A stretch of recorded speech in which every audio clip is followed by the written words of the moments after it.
안녕하십니까. 성기영의 경제쇼 아나운서 성기영입니다. 내일부터 긴 설 연휴가 시작되는데요. 연휴는 길어졌지만 가벼운 지갑 탓에 고향 가는 발걸음은 좀 무거워진 듯합니다. 한국물가정보에 따르면 올해 설 차례상 비용이 역대 최고치를 경신했다고 하죠. 키스 판파에 올해 4인 가족 차례상 비용이 다양마트에서 장을 볼 경우 40만 원에 육박한다고 합니다. 설 선물 세트 가격도 올랐다고 하고요. 여기에다 국제유가 상승까지 겹쳐서 서울 휘발유가 리터당 평균 가격이 1,800원 돌파했습니다. 정부가 설 물가 안정 대책 내놨는데요. 어떤 것들이 있는지 자세히 살펴보겠습니다.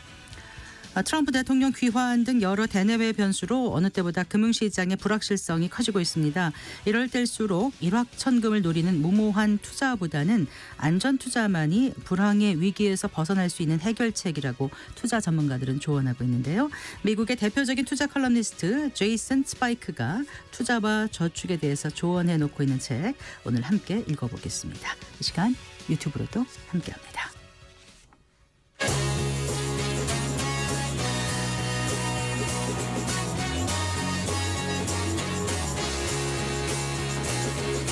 경제 시야를 넓혀드립니다. 투자의 지름길을 안내합니다. 돈 되는 정보를 발견하는 시간. KBS 1라디오 경제쇼.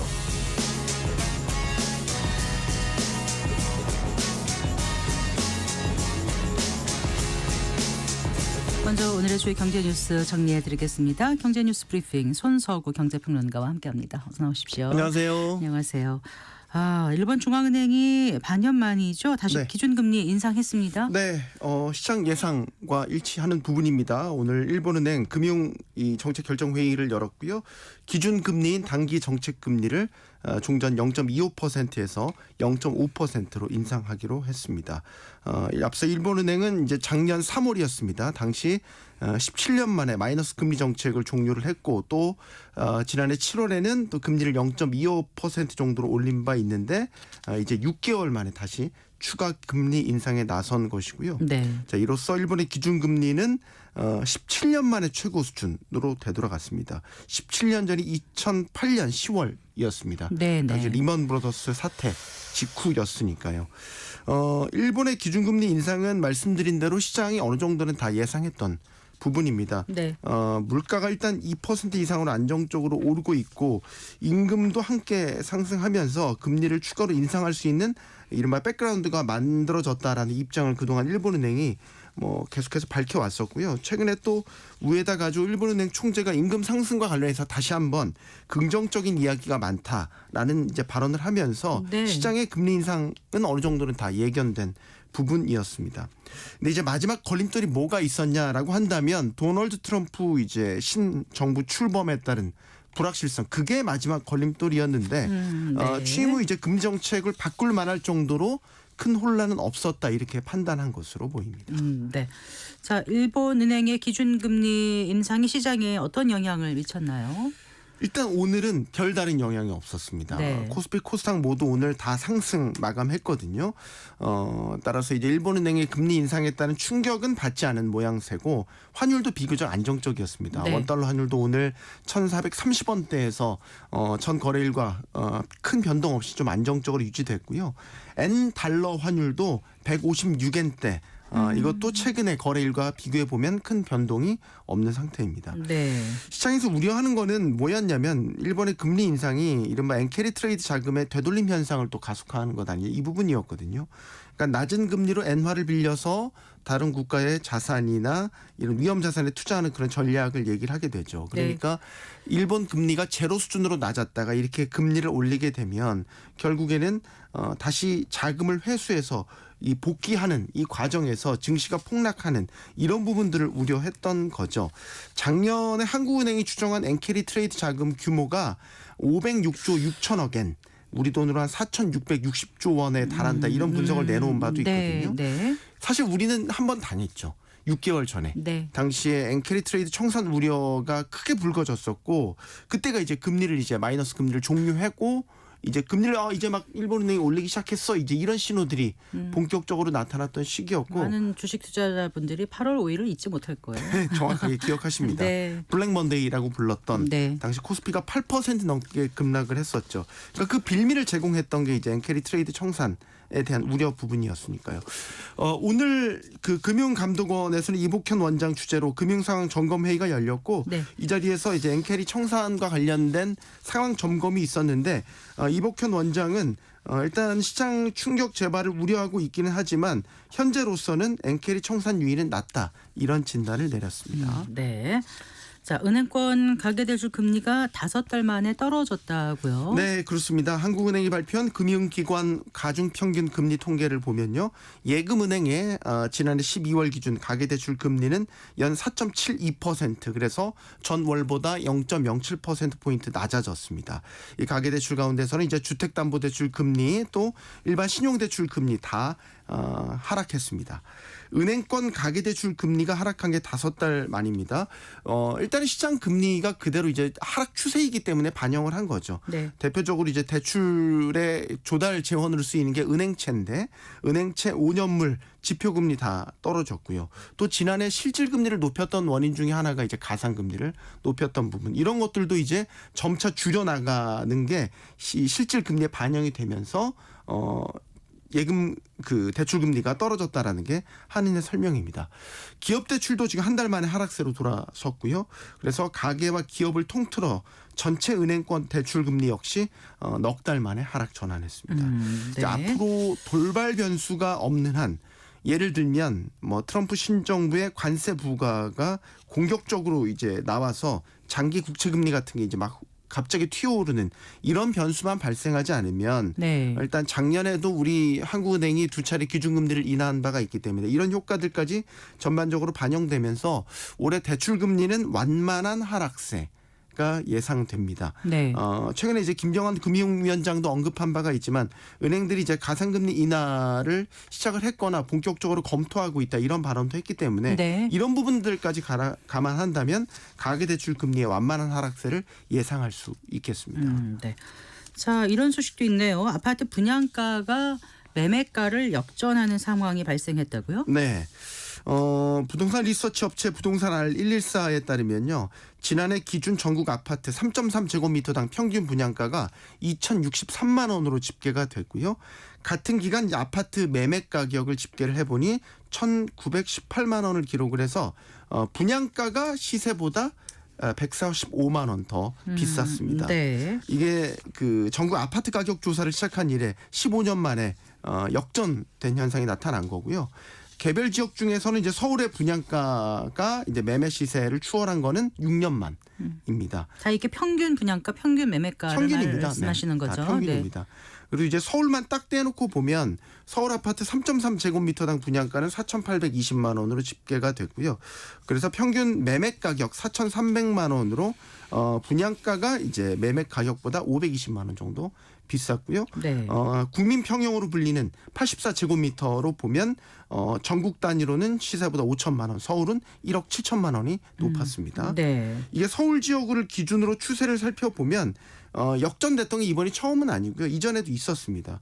2018년에는 분양가가 이제 시세 대비 50만 원 정도 비쌌던 반면에 분양가 규제가 심화됐었던 2019년 이후에는 또 분양가가 시세 대비 더 싸지는 이런 양상이 나타났고요. 네. 이후에 이제 꾸준히 편차를 좁히다가 이제 작년에 6년 만에 이제 재역전된 것이죠. 이런 상황이 된 이유를 지금 어떻게 분석하고 있습니까? 지금은 딱 이거죠. 건축비, 물류비 이런 원가들이 다 올랐지 않습니까? 그렇겠네요. 네. 보통 우리가 분양가 하면은 분양받는 이유가 이제 새 아파트 들어가는 이유가 이제 조금 저렴하게 들어갈 수 있기 때문에 분양을 선호하는 건데 네. 건축비나 이제 물류비 같은 것들이 다 오르다 보니까 각종 건축 비용들이 올라가니까 이렇게 역전 현상이 나타나는 거고 특히 이제 코로나 팬데믹 이후에 지금 건설사들 상황이 안 좋다 보니까 각종 조달 금리 우리가 이제 프로젝트 파이낸싱이라고 하고 있지 않습니까? 네. 이런 조달 금리들도 다 올라갔어요. 여기에 이제 건자재, 뭐 인건비, 물류비 이런 것들이 다 겹쳐지면서 분양가 수준이 급격하게 올랐고 올해도 상황이 좀 나아질 것 같지 않다라고 보는 거는 이제 환율도 여전히 크게 올랐기 때문에 환율 부담분까지 더해지게 된다면 현재도 지금 분양가는 지속적으로 상승 중에 있다. 이런 분석 나오고 있습니다. 네, 잘 들었습니다. 고맙습니다. 감사합니다. 경제뉴스 브리핑 손서구 경제평론가와 함께했습니다.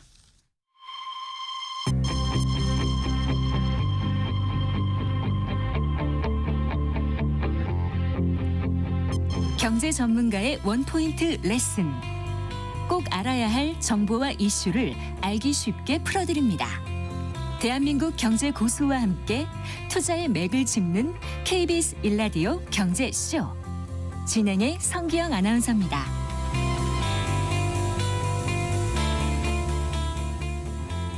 배나 사과 등 과일류 또 채소류 가격이 급등하면서 설 차례상 차림 비용이 역대 최고치를 기록하고 있다고 합니다.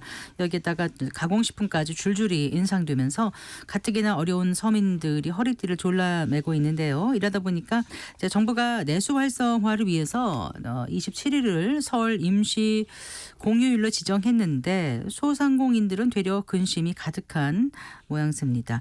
자, 의견이 분분한 임시 공휴일의 경제 효과 살펴보고요. 또 고물가 현상이 언제까지 이어질지도 알아보겠습니다. 이정희 중앙대학교 경제학부 교수 스튜디오에 모셨습니다. 반갑습니다. 안녕하세요. 교수님. 네. 내일부터 설 연휴인데 이제 떠나셔야 되는데 이렇게 방송 나와주셔서 네. 감사합니다. 자. 민족 대명절인 설을 앞두고 지금 이제 물가가 많이 올라서 장바구니 부담이 아무래도 좀 커지고 있는 것 같아요.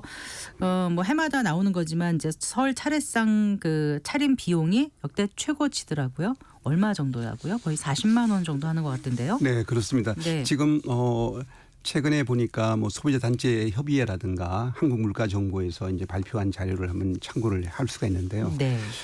전체적으로 한 25만 원에서 40만 원 정도 이렇게 나타나고 있습니다. 나타나고 있고 전통시장이 아무래도 좀 이제 싸게 나타나고 있고요. 네. 그러니까 대형마트하고는 한 5, 6만 원 정도 차이가 나는 것 같고 전년도의 구정하고의 물가를 비교해 보면 한 7% 정도가 이제 올랐다. 네. 여기 명절 이제 비용이 되겠죠. 네. 이렇게 돼서 그 전체적으로 지금 다 이제 소비자 물가라든가 오르고 있는 추세지만은 또 명절 되니까 이 명절 되면은 이런 뭐 농산물 물가가 또 아무래도 영향을 많이 주잖아요. 네. 그래서 여전히 뭐 그런 기후 이상 기후 문제라는 이런 것들도 영향을 주고 있고 환율 문제도 있고 해서 네. 물가는 계속 지금 꿈틀거리는 중에 또 이렇게 명절을 맞이하게 됐습니다. 네. 아무래도 이제 한파 폭설로 농작물 가격이 급등한 영향이 있고 그 과일류와 채소류가 그 일단 그 명절 차례상 비용 상승에 한 역할을 하는 것 아무리 같죠. 많이 그래도 이제 뭐 우리가 전통 명절이다 보니까 네. 특히 이제 농수산물이 많이 이제 이용이 되는데 네.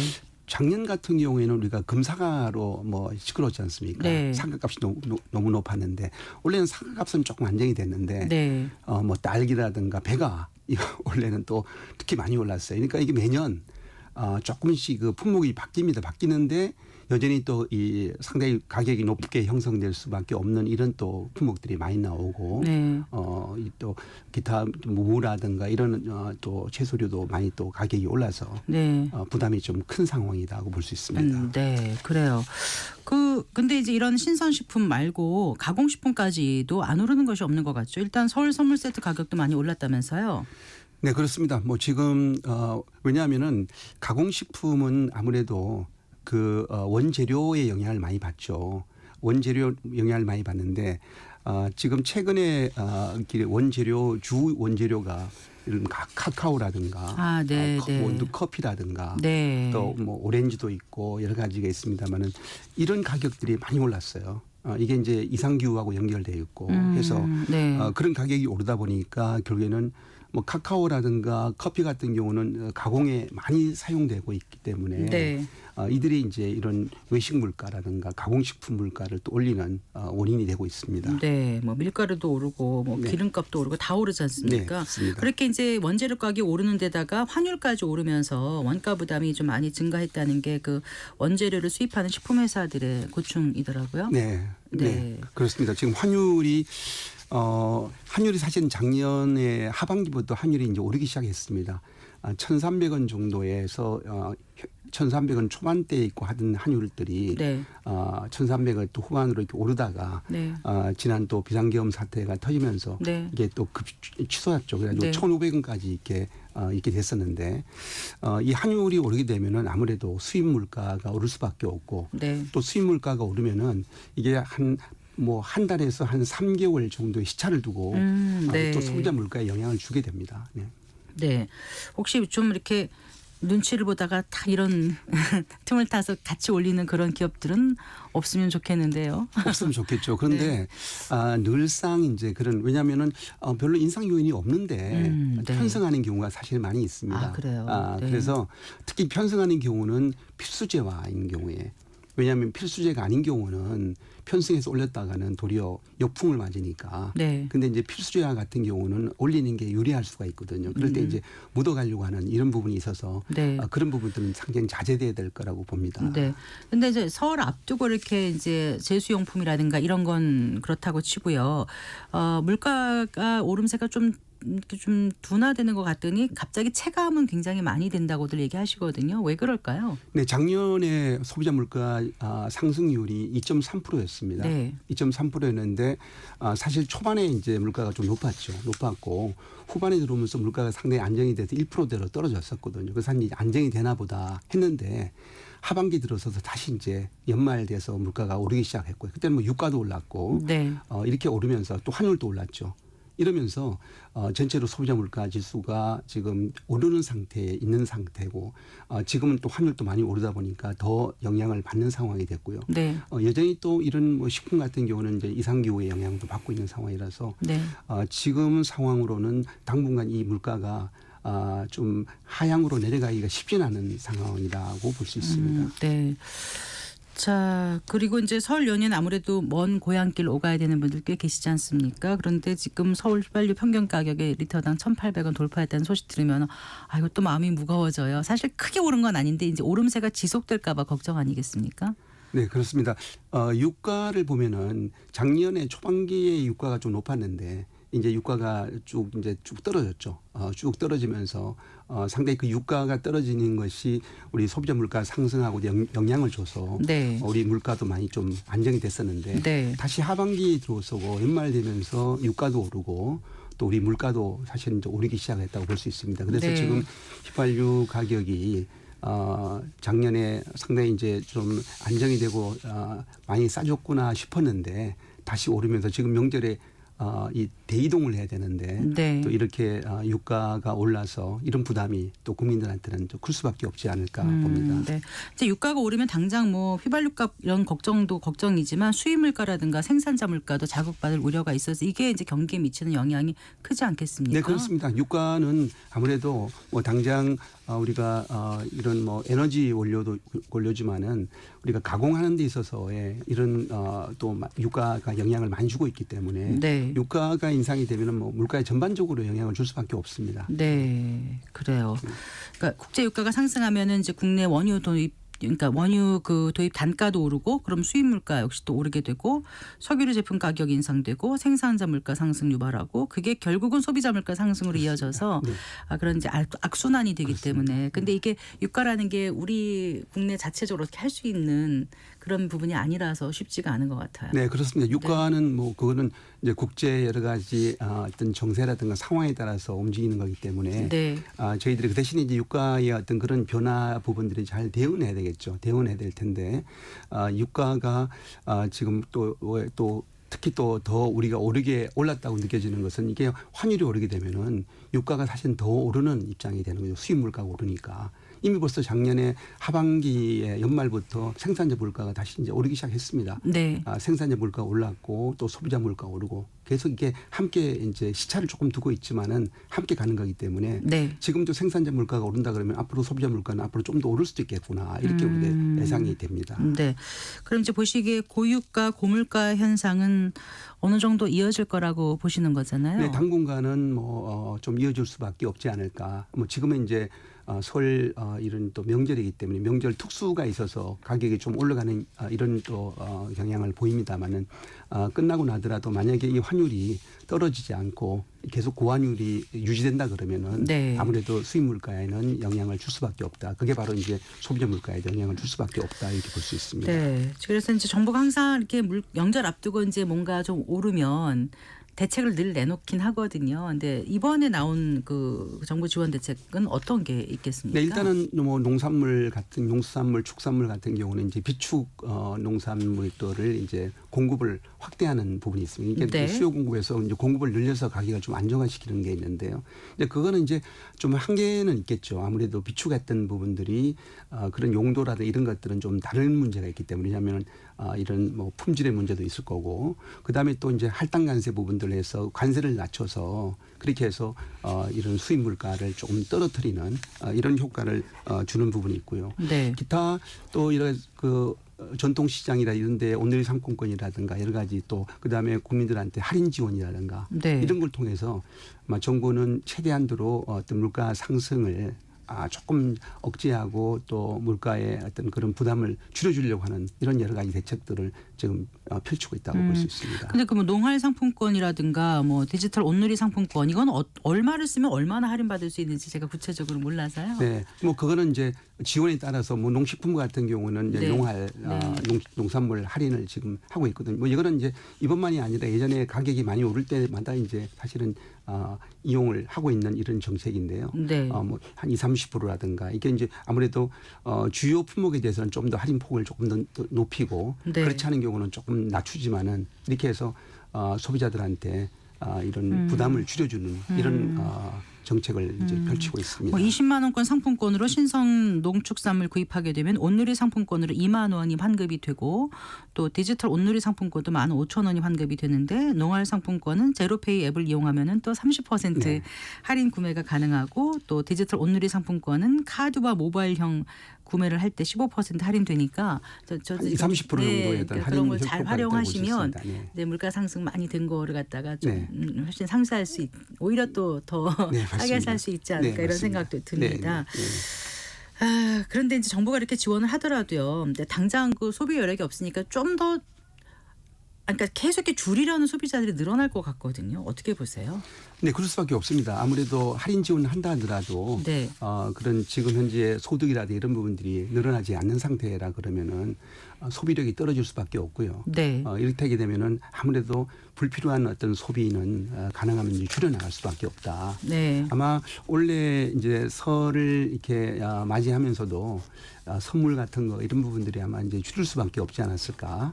이런 것들이 여전히 우리 뭐 소비축이라는 부분들은 설 명절에도 나타날 수밖에 없다 이렇게 봅니다. 네. 고물가 되면 당연히 이제 소비 심리가 위축되기도 하고요. 전반적으로 경기 불황이 있으면 또 그렇고 그리고 최근에 이제 어떤 정치적인 좀 약간 네. 그 전국 불안 이런 게 있으니까 왠지 마음들이 좀 편치가 않아서 그렇습니다. 그런지 네. 전반적으로는 좀 소비 심리는 위축되고 꼭 필요한 거 가성비 위주의 어떤 그 실용적인 소비를 하지 않을까 네. 그런 생각이 드네요. 맞습니다. 지금은 하나의 소비 트렌드라고 볼 수 있는 것이 이제 특히 가성비 높은 이런 상품들을 많이 찾을 수밖에 없는 이런 상황이다라고 하겠습니다. 네. 자 그리고 이제 그 27일이 이제 임시 공휴일로 지정이 되면서 뭐 반가운 분들도 계시고 또 그렇지 않은 분들도 계시더라고요. 이게 그 반응이 좀 엇갈리는 것 같아요. 네, 어떻게 네, 맞습니다. 지켜보셨습니까? 네, 뭐 그동안도 사실 소비 진작이라든가 이런 걸 위해서 정부가 임시 공휴일을 지정했던 사례들이 좀 있었습니다. 네. 있었는데 이번에도 이제 27일 날을 임시 공휴일을 지정하니까 상당히 이제 연휴가 길어졌습니다. 네. 길어졌고 아마 대기업들 일부는 보니까 아예 31일도 그냥 네, 하루 해서 네. 9일 정도 이렇게 장기 휴가를 보낼 수가 있게 됐는데 네. 그래서 일종의 이제 국민의 휴식이라는 측면에서는 뭐 상당히 반길 일이라고 볼 수 있는데 네. 또 한편에서 자영업자분들 같은 경우는 이게 이제 혜택이 자영업자들한테 많이 와야 될 땐 이런 걱정을 합니다. 네. 해외로 다 나가는 거 아닌가. 해외로 다 나가면은 이 내수 경기는 별로 살아나지가 않는다. 네. 이런 또 이제 우려를 하시는 분도 계시고 네. 그다음에 또 대중소기업 간에 또 약간 또 비교도 돼요. 맞아요. 그러니까 대기업들은 이렇게 이제 9일 불이익한 이렇게 노는 업체들도 많이 있지만은 중소기업들은 이제 하청을 받고 하기 때문에 납품기일을 맞추려면은 어차피 쉴 수는 27일날을 없어요. 수가 없습니다. 네. 그러면 이게 너무 비교돼서 네. 이런 부분들도 있어서 네. 늘 우리 임시공휴일을 지정할 때 뭐 여러 가지 좀 해야 될 게 좀 많이 있다고 봅니다. 통상은 이제 임시공휴일 지정되면 소비가 늘어나는 경향을 보이긴 하는데 또 이번에 정부가 발표했을 때는 정부 여당이 이제 내수 경기 진작을 위해서 27일 임시공휴일을 지정하긴 했지만 막상 이번에 보니까 공항에 줄을 엄청나게 서여 있고 뭐 이제 대기에 출국할 때까지 몇 시간이 걸린다는 얘기 나올 정도로 정말 많은 사람들이 출국을 하는 것 같더라고요. 그럼 과연 그게 내수에 도움이 될 것인가 이런 얘기가 충분히 있을 법합니다. 네, 맞습니다. 네. 뭐 과거에 보더라도 내수 진작 효과를 막 그 기대만큼 이렇게 성과를 낸 경우가 사실 많지는 좀 않아서 아, 그랬었나요? 아쉬움이 있습니다. 그러니까 물론 이제 소비 진작이 좀 어느 정도는 될 수가 있겠죠. 될 수가 네. 있는데 지금 워낙 경기가 좋지 않고 네. 이런 상태에서 아마 내수 진작에는 좀 한계는 있지만은 어쨌든 또 한편에서 뭐 국민의 그동안의 어떤 피로감이라든가 이런 것들에 휴식을 취하는 이런 측면에서는 또 아마 도움이 될 수도 있다 이렇게 볼 수 그래요. 있습니다. 네. 자, 그 연말 영초 그 이제 특수가 어찌 보면은 좀 사라졌다고 할까요? 지난해 연말은 특히 그랬던 것 같습니다. 다들 이제 이유를 아실 텐데 최근 이렇게 한번 심리가 위축되면 이렇게 잘 풀리지가 않는 것 같아서 그게 좀 걱정이거든요. 아무래도 자영업자들의 그 상황이 많이 심각할 것 같아요. 네, 그렇습니다. 지금 뭐 소비 위축의 소비 심리 위축은 계속 되고 있고요. 네. 되고 있고 2023년도만 하더라도 거의 100만 명의 자영업자 폐업이 언제요? 2023년도에 네. 아직 작년은 아직까지 발표는 안 됐습니다만 네. 작년도 아마 만만치 않게 폐업이 많이 됐다. 이게 다 역대급으로 폐업이 많이 되고 있는 거거든요. 네. 그만큼 자영업자는 이제 어렵다라고 볼 수가 있고요. 네. 지금도 노란우선 공제 같은 경우도 신청자도 사실은 크게 역대급으로 많이 늘어났다. 네. 이렇게 이제 발표되고 있고 그래서 경기가 안 좋을 때는 특히 이런 자영업자, 영세 자영업자들이 더 어렵습니다. 취약계층이 더 어려울 수밖에 없는 문제가 돼서 네. 지금 뭐 고용 같은 게 보더라도 특히 자영업자라든가 또 임시직 같은 경우가 더 어렵다고 나타나고 있거든요. 네. 그래서 아마 이런 문제가 지금 정부도 아마 이런 여러 가지 대책 중에서 이렇게 취약계층이 더 어려워지는 부분들에 대해서 어떻게 이걸 좀 더 줄여나갈 수 있는 방법을 찾아야 되는 상황이라고 보겠습니다. 네.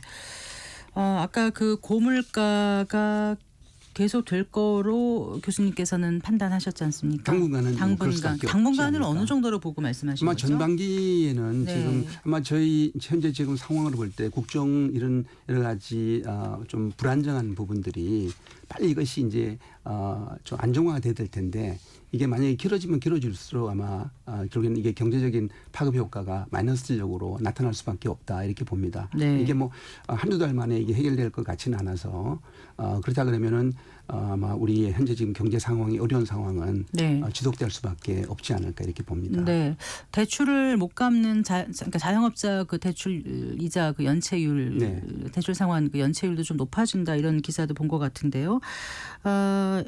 내수 경기 활성화 또 자영업자들의 어떤 과의 상생 이런 걸 위해서 어떤 정책과 지원이 필요할지 네. 좀 말씀해 주세요. 네, 정부가 그 동안에 이제 여러 가지 정책을 많이 펼치고는 있습니다만은 뭐 정부 정책으로는 한계가 있고요. 지금 뭐 단기적인 또 중장기적인 대책이 같이 가야 되는 부분인데 당장 단기적인 측면에서 본다 그러면은 네. 특히 이제 이런 거래 관계에서 어떤 취약한 어떤 이런 이 거래 상대방들에 대해서 상생적인 측면이 사실 많이 요구됩니다. 거래 관계에서 플랫폼, 취약하다는 게 무슨 말씀이시죠? 플랫폼 문제도 그랬고요. 또 어떤 그 가맹 본부와 가맹점이라든가 네네. 또 이런 대기업과 중소기업 네. 이런 관계가 아무래도 이런 상대방 특히 이제 뭐 소상공인이라든가 이런 데가 약할 수밖에 없으니까 네. 그런 부분들을 좀 더 고려하는 이런 상생이 단기적으로는 좀 더 왜냐하면 그것은 민간에서 좀 도와줘야 될 부분이고 네. 정부는 정부대로 하고 있지만 이걸로 한계가 있기 때문에 네. 그런 좀 노력이 좀 필요하지 않을까 이렇게 보입니다. 좀 더 구체적인 정책이라든가 보관은 생각해 보신 적 있으신지요? 네, 뭐 여러 가지가 왜냐하면 지금 뭐 금융이라든가 이런 부분들은 여러 가지 금융 부담이 크니까 금융 지원들 네. 뭐 전환 뭐 대출 전환 같은 걸 통해서 금리를 좀 낮춰주는 것도 대환 하고 대출 있고, 같은 거요. 네. 대환 대출도 하고 있고 노력하고 있습니다만은 뭐 그거는 이제 계속 지속적으로 해왔던 부분들이 되는 거고요. 예. 그다음에 이제 어떻게 보면은 실태가 네. 지금 자영업자가 뭐 붕괴된다 이건데 이 실태가 좀 더 명확하게 좀 파악해서 네. 조금 더 거기에 효과적인 어떤 정책들을 만들어갈 수 있는 이런 좀 방안을 좀 찾아야 되지 않을까 싶습니다. 네, 연휴 앞두고 이렇게 나와주셔서 감사합니다. 말씀 잘 들었습니다. 감사합니다. 고맙습니다. 네, 이정희 중앙대학교 경제학부 교수와 얘기 나눠봤습니다.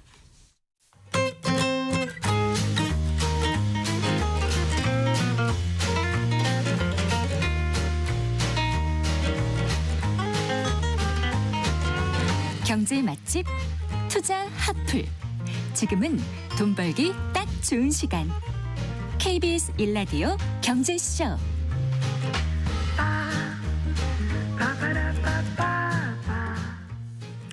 네, 4시 35분입니다. 책에서 경제 보는 눈을 키우고 투자의 길을 찾는 경제 읽기 시간입니다. 미국의 대표적인 투자 칼럼니스트로 알려져 있죠. 제이슨 스파이크의 책입니다.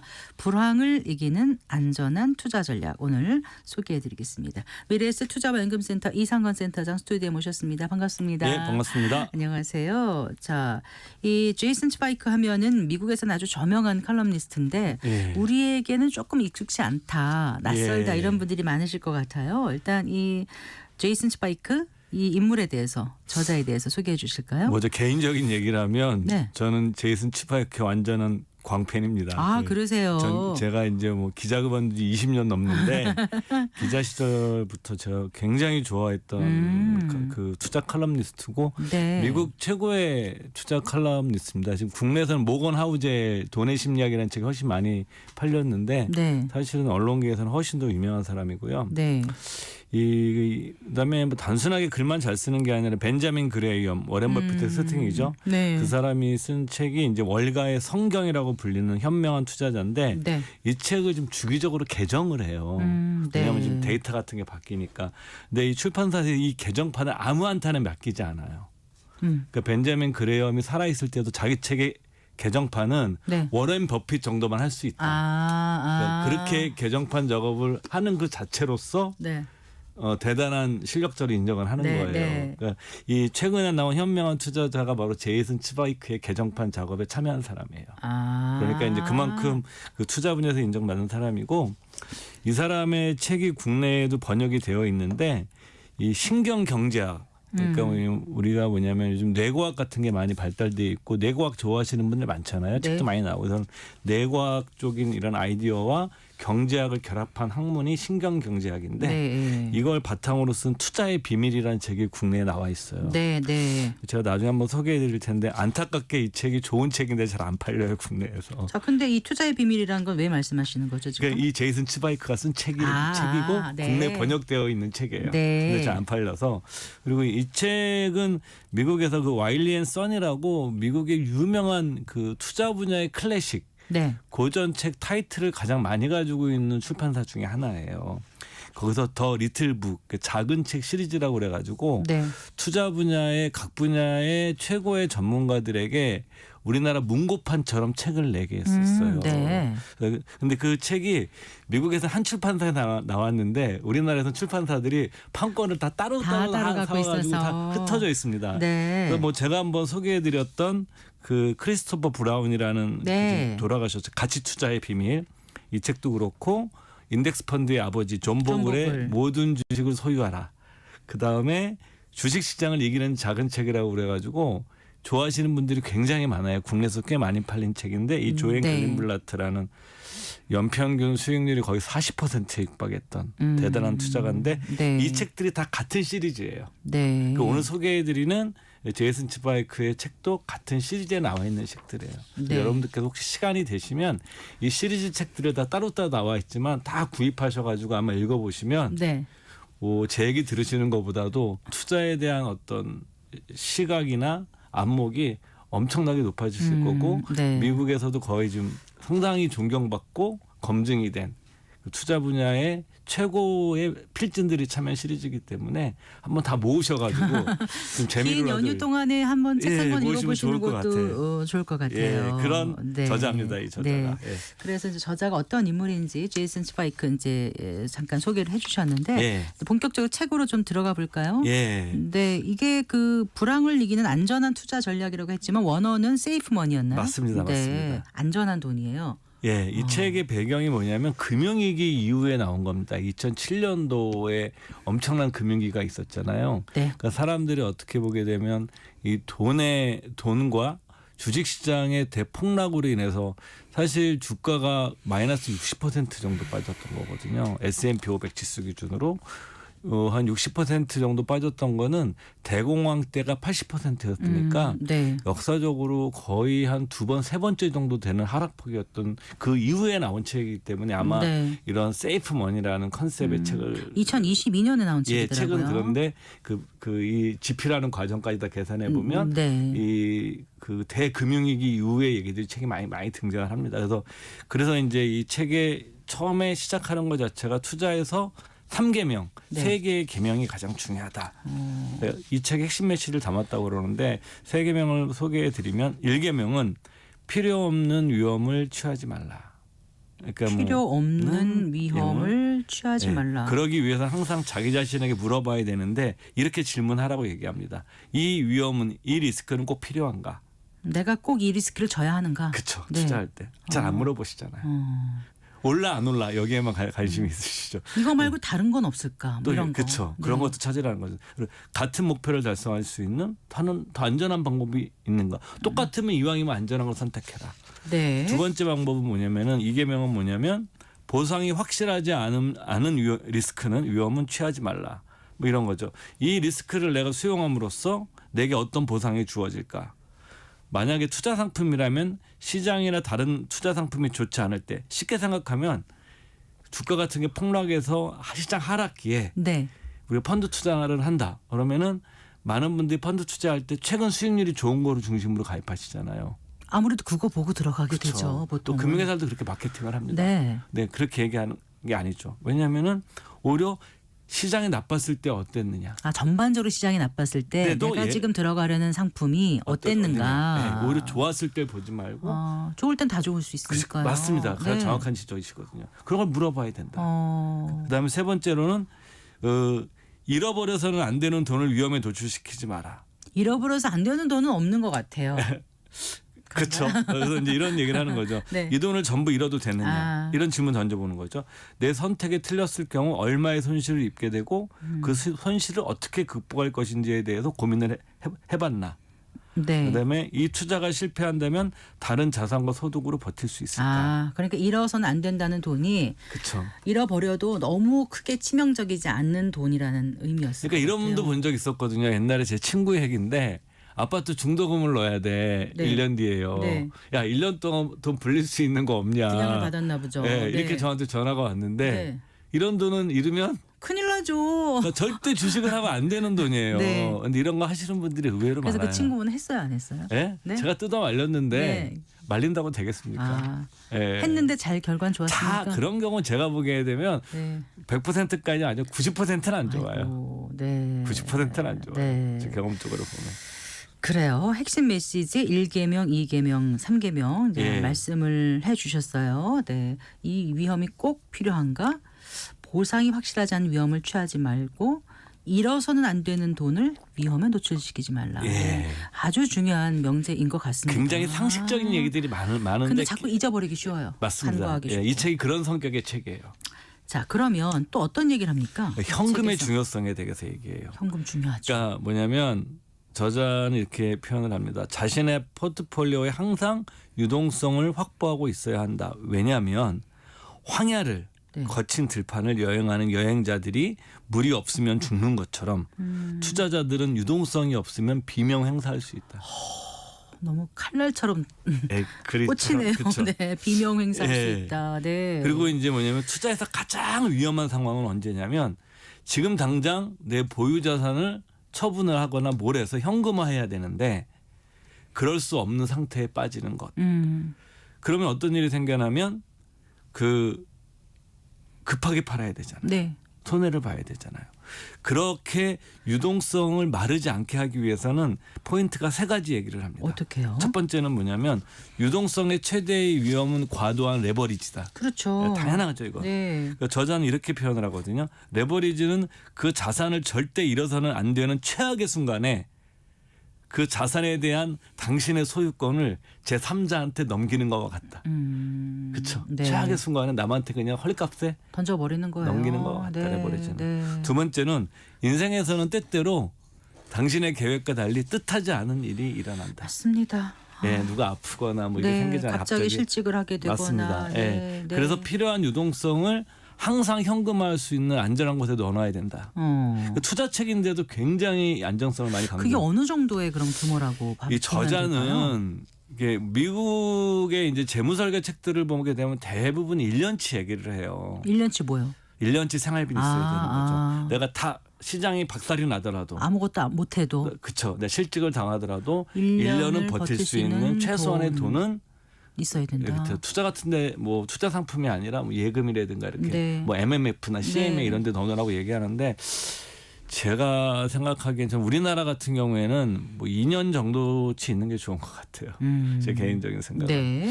세 번째, 포트폴리오 내에서도 일정 정도 현금 비율을 가져가야 된다. 어떻게 해가지고 이게 뭐냐면 좋다고요? 2007년도 책에서는, 네. 그렇죠. 2007년도 10월에 이제 대폭락이 있었으니까 미국에서 100% 전부 다 주식에 있었다면 손실은 마이너스 60%였을 것인데 만일에 현금 비중을 20% 가져갔다면 48%가 되겠죠. 네. 그다음에 40%라면 36%가 된다는 거죠. 네. 그러니까 저자는 이렇게 얘기합니다. 현금은 포트폴리오에 대한 가장 강력한 방어막이면서 주가 급락 시 신규로 투자할 수 있는 강력한 자금원이 된다. 싸게 들어갈 수 있으니까 그쵸. 더 수익을 낼 수도 있는 거고. 그러니까 많은 분들이 제 이제 친구도 그런 얘기 하는데 어디 좋은 거 있냐 딱 하나 몰빵한다는 표현을 쓰는 건데 사실은 현금 자체도 투자예요.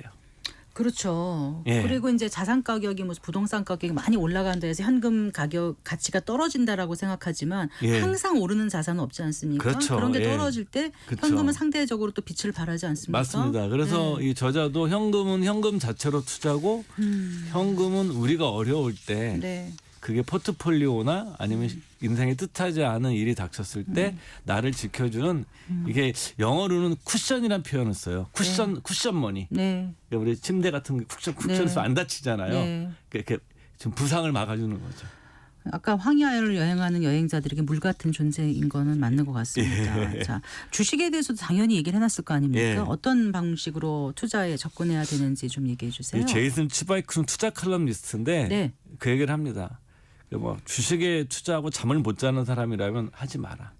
그런 사람은 아껴 써도 충분히 당신의 인생을 꾸려나갈 수 있다. 그래서 이 책의 한 장이 절약하는 방법에 대해서 나오는데 네. 제가 그 내용은 오늘 방송에서 준비를 하지 않았고요. 네. 그러면 주식에 그래도 직접적으로 투자하고 싶은 사람들은 어떻게 해야 되느냐. 네. 이 벤자민 그레이엄의 현명한 투자자의 개정판 저자답게 그레이엄의 통찰력을 따르는 것이 좋다라고 얘기를 하면서 첫 번째, 주가가 아니라 기업의 가치에 집중해야 된다. 네. 두 번째, 미스터 마켓, 네. 미스터 시장을 이해해야 된다. 네, 네. 세 번째, 안전 마진을 유지해야 된다. 진짜 이 얘기 많이 들으셨을 거예요. 첫 번째, 주가는 결국 기업의 현금 수익입니다. 네. 기업이 현금을 얼마나 꾸준히 잘 벌어들이냐가 결국은 그 회사의 주가를 결정하는 거예요. 그러니까 나머지는 투자 심리가 결정하는 거예요. 그러니까 기업이 벌어들이는 현금과 투자 심리가 결합돼서 주가가 결정되는 거거든요. 그러니까 이 투자 심리는 근데 맞추기가 어렵잖아요. 그러니까 저자가 얘기하는 이런 심리에서 출렁거리는 주가 자체보다 네. 기업의 가치가 더 중요하다. 네. 두 번째 미스터 마켓 비웃은 굉장히 유명한 비유인데 네, 네. 시장을 조울증에 걸린 동업자라고 생각을 해라. 아. 근데 이 동업자는 매일매일 당신에게 자기의 기분에 따라 자기의 지분을 파는 가격이 달라진다. 기분에 따라. 그러니까 제가 동업자인데 저는 거죠. 동업을 하고 있는데 미스터 마켓 시장은 기분이 오늘 너무 좋은 거야. 그러니까 야, 내 주식 내 지분 너한테 100만 원에 팔게. 네. 그리고 어떤 날은 갑자기 막 심한 뭐 비가 너무 많이 와가지고 기분이 안 좋아요. 예, 우울증에 걸린 거예요. 우울감이 있는 거예요. 그러니까 야, 내 거 이거 그냥 단돈 10,000원이라도 가져가. 그러니까 시장은 이렇게 조울증의 환자와 같은 변덕스러운 존재이기 때문에 그럼 네. 투자자는 무엇을 해야 되느냐? 시장이 이런 본성을 알고 네. 그 조울증 환자가 부르는 가격도 중요하지만 네. 어떻게? 그쵸. 그가 싸게 부를 때 그걸 이용해야 된다라는 네, 잘 활용해야 합니다. 이용해야 된다. 네. 시장은 이용의 대상이고 활용의 대상이라는 거죠.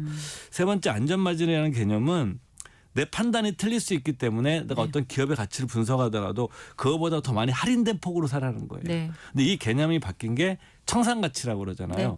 그러니까 주식 투자자가 가지고 있는 기업에 대한 지분은 회사 채권자들 먼저 다 돈을 주고 네. 그리고 남은 자산 네, 그걸로 갖는 이 청산가치보다 더 싸게 사라고 얘기했던 거죠. 그런 주식이 쉽진 않을 텐데 만약에 그렇게 못 살 거면 사지 말라는 거예요? 그러니까 우리나라에 많아요. 아직까진. 많아요. 네. 그리고 이제 미국에 이 당시에 많았고, 근데 워렌 버핏은 그 한 걸음 더 나아가죠. 안전 마진이 그렇게 싸게 사는 것만 있는 것이 아니라 뭐냐면 기업이 가지고 있는 브랜드, 네. 그 다음에 그 어떤 독점력, 네. 뭐 코카콜라 같은 회사는 그래서 주가가 비싸도 샀거든요. 네. 이런 것도 안전 마진이라는 거죠. 이 세 가지 개념을 잘 이해해야 된다 얘기를 한 거죠. 알겠습니다. 그리고 그 남과 여는 서로 최고의 파트너다? 이런 얘기가 있습니까? 예. 이게 무슨 얘기였습니까? 그 저자는 역사상 대형 금융 사고는 다 남자들이 쳤다. 그 여성들이 친 사고는 거의 없다.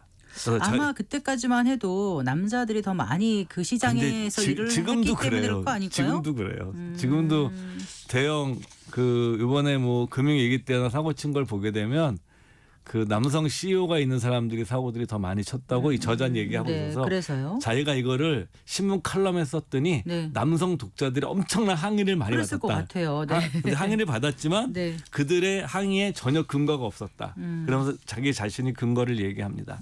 남성과 여성의 큰 차이는 뭐냐면 여성은 남성에 비해서 막대한 손실을 피하고 자신의 목표에 가까운 수익률을 추구한다라는 거예요. 그러니까 남성은 투자를 경쟁하는 게임처럼 생각을 하고 네. 여자는 목표를 달성하기 위한 수단으로서 리스크를 선택한다라는 거예요. 네. 그렇기 때문에 훨씬 더 위험 회피적인 성향이 있다라는 거고 네.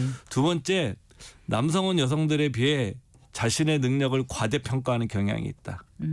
이게 뭐냐면은 이게 실제 미국에서 남성 계좌와 여성 계좌를 분석한 유명한 연구가 있거든요. 네.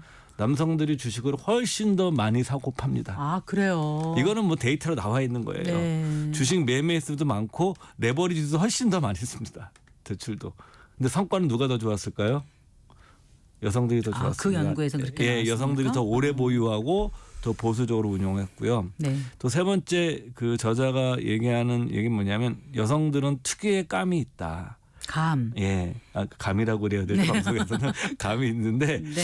여성은 남성에 비해서 상대방의 몸짓, 표정과 같은 비언어적인 신호에 훨씬 더 민감하게 반응한다. 이건 맞는 얘기예요, 사실은. 네.